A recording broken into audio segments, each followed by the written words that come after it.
இப்போது புதிய அறிமுகம் ஆச்சி ஹோட்டல் சாம்பார் 50 கிராம் ரூபாய் 20 மட்டுமே. உலகளவில் அதிகம் பார்க்கப்படும் கிரிக்கெட் தொடர்களில் ஒன்றாக இருக்கும் IPL தொடரில் சுவாரஸ்யத்திற்கும் சர்ச்சைகளுக்கும் பஞ்சம் இருக்காது. அந்த வகையில் IPL முன்னாள் தலைவரான லலித் மோடி, ICC முன்னாள் தலைவரும் சென்னை சூப்பர் கிங்ஸ் அணியின் உரிமையாளருமான சீனிவாசன் மீது வைத்துள்ள குற்றச்சாட்டுகள் அரசியல் களம், IPL களம் என அனைத்திலும் புயலை கிளப்பி உள்ளது. பொதுவாக அம்பையரை வாங்கிவிட்டார்கள், மேட்ச் பிக்சிங் செய்துவிட்டார்கள் என்ற குற்றச்சாட்டுகள் எல்லாம் சென்னை மும்பை போட்டிகளின் போது மும்பை ரசிகர்களை நோக்கி வைக்கப்படும் சோசியல் மீடியா குற்றச்சாட்டுகளாகத்தான் இருந்துள்ளது. ஆனால் இப்போது இது போன்ற ஒரு குற்றச்சாட்டை CSK நிர்வாகத்தின் மீதே வைத்துள்ளார் IPL முன்னாள் தலைவர் லலித் மோடி.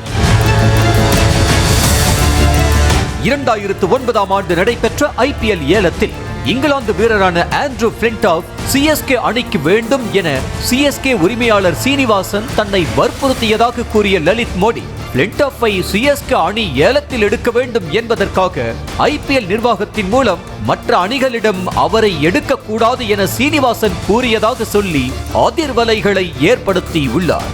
2009 ஆண்டு CSK அணி 7.5 கோடி ரூபாய்க்கு இங்கிலாந்து ஆல்ரவுண்டரான ஆண்ட்ரூ பிளின்டாஃபை வாங்கியது குறிப்பிடத்தக்கது. தாம் பிளின்டாஃபை சீனிவாசனுக்கு கொடுத்தது அனைத்து அணிகளுக்கும் தெரியும் என்றும், அப்போது சீனிவாசன் BCCI செயலாளராக இருந்ததால் இந்த மோசடிகள் குறித்து யாரும் எதுவும் பேசவில்லை என்றும் கூறியுள்ளார் லலித் மோடி. அதோடு நிறுத்தாமல் சீனிவாசனின் விருப்பத்திற்கேற்ப செயல்படாமல் இருந்திருந்தால் IPL போட்டிகளை நடத்த அவர் அனுமதித்திருக்க மாட்டார் என அடுக்கடுக்கான குற்றச்சாட்டுகளை முன்வைத்துள்ளார். மேலும் கடைசி நேரத்தில் சென்னையில் நடைபெற்ற போட்டிகளில் சென்னை நடுவர்களை சீனிவாசன் மாற்றியதாகவும், இதை வெளியில் கொண்டுவர முயற்சித்த போது சீனிவாசன் தனக்கு எதிராக மாறியதாகவும் தெரிவித்துள்ளார் லலித் மோடி. ஏற்கனவே CSK அணி மேட்ச் பிக்சிங் செய்த குற்றச்சாட்டில் 2 ஆண்டுகள் IPL தொடரில் பங்கேற்க தடை விதிக்கப்பட்டிருந்தது. இந்த விவகாரத்தில் சீனிவாசனின் மருமகன் குருநாத் மெய்யப்பன் கைது செய்யப்பட்டிருந்தார்.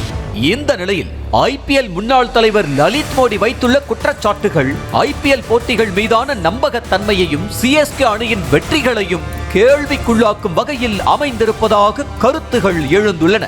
அதே சமயம் லலித் மோடி முறைகேட்டு புகார்களும், கைதுக்கு அஞ்சி வெளிநாட்டில் பதுங்கியிருப்பதும், அவர் மீதான வழக்குகள் தொடர்வதும் அவரது கருத்துகள் எந்த அளவுக்கு உண்மையானது என்பதையும் கேள்விக்குள்ளாக்குகிறது.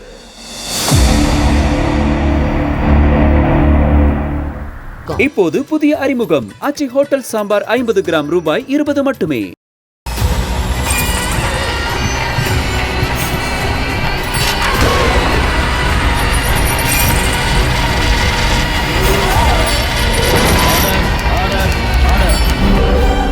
குற்றங்களின் மறுபரிமாணம் நிகழ்தகவு நமது நியூஸ் தமிழ் தொலைக்காட்சியில் விரைவில்.